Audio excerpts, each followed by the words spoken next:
I was flying Hueys, okay, and again, we're in the Mekong Delta, okay, and we were supporting the 9th Infantry Division. And apparently, a unit of the 9th had come in contact with a sizable enemy unit. And so the idea then, the mission was to reinforce the ground troops, okay, because seldom did you find, and of course I didn't know this, I'm new in Vietnam, but you didn't find large groups of enemy personnel down the Delta, okay. They were kind of spread out. Viet Cong was, hit and run, that type of thing, guerrilla type tactics, etc. But apparently, I don't know, they were massing for some type of attack or whatever, and they got caught. And so we had to reinforce the ground troops. And so first mission, we pick up the troops, and I remember it was a bright sunny day. It was a beautiful day. And as you look at the landscaping, rich and green because a lot of water, in the Delta and so forth, and pretty, beautiful day to fly if it wasn't for the war. And so we picked up the troops without incident, not a problem. So we're at altitude. And by the way, we had to fly at a minimum of 1,500 to 2,000 feet, okay? Because we had to be out of range of small arms fire. Because the land was so flat, the enemy could see us coming, a mile away, okay? And so by flying at that altitude, we were fairly safe, okay? So, and because of that, we didn't, fly over long distance, okay, at a lower altitude. Our main tactic was to fly, and when we saw the area of operations between our pedals, we lowered the collective, okay, reducing power, and we literally fell out of the sky. So if we're at 1,500 to 2,000 feet above the ground, and we dropped the collective so that we were descending at between 1,500 and 2,000 feet per minute. That put us on the ground in about 1 minute, which minimized the time that we were exposed to the enemy, okay? So here we are flying along. Of course, we have gunship support. And so the battle was hot and heavy. The enemy was, they knew, okay, that we were bringing in reinforcements. And when your back is against the wall, and their back literally was against the wall, because the operation was so huge that behind the enemy, okay, to cut off their avenues of escape, the Air Force was coming in and running strafe and bombing runs behind them, okay, to block them off, okay. On the right side of us, as we were approaching the landing zone, there was artillery fire, okay, and it was working their way closer and closer and closer. So it cut off that avenue of escape, okay. And then on the left side of us was the river, okay, and they didn't want to be caught in the river, okay. And so now we have the troops, pushing forward, and we reinforcing them, so they were trapped, basically. So first day, okay, beautiful day for flying. We get into the area of operations, and then you would begin to see the jets, and the bump, boom, boom, and it was like something out of Hollywood. The artillery rounds was exploding and all.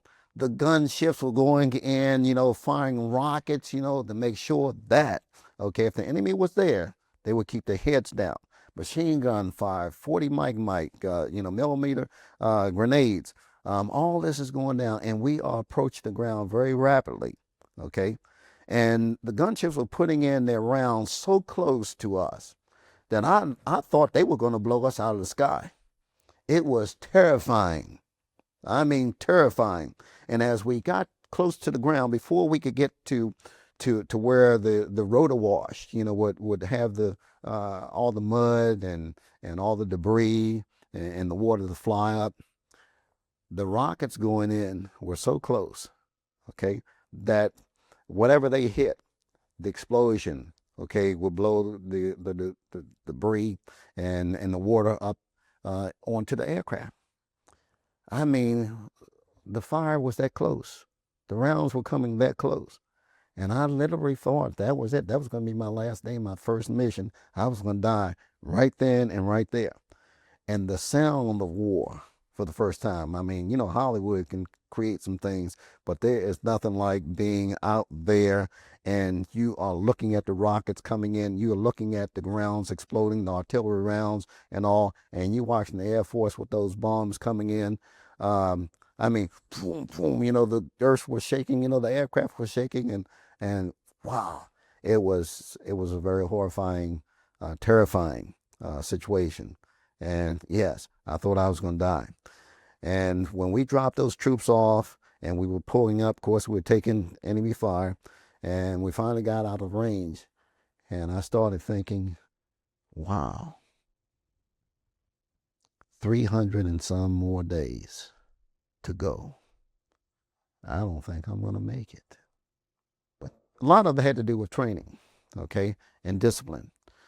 Because what we were taught, okay, and we had probably the best training, I don't know, probably on the planet. Our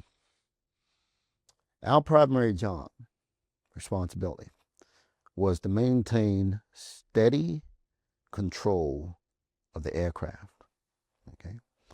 So we go in and we've got control of the aircraft. And even though the rounds of going here, there, or the other, and so forth and so on, you had one job, to maintain steady control of the aircraft. Because not only was your life, okay, at stake, but also the guy next to you, your crew in the back, and the troops that you had on board. So if you took a round, you took a round. That was the name of the game, okay? You knew the risks, that you could be wiped out, shot in the head, blown up, or whatever at any time. Okay, so you had to have discipline and remember your training. And the co-pilot or the guy next to you, now his hands were to be near the controls, but never on the controls. Okay, so just in case the guy who had control of the aircraft, you know, got shot up, okay, and you know, that type of thing, then he was ready to take over.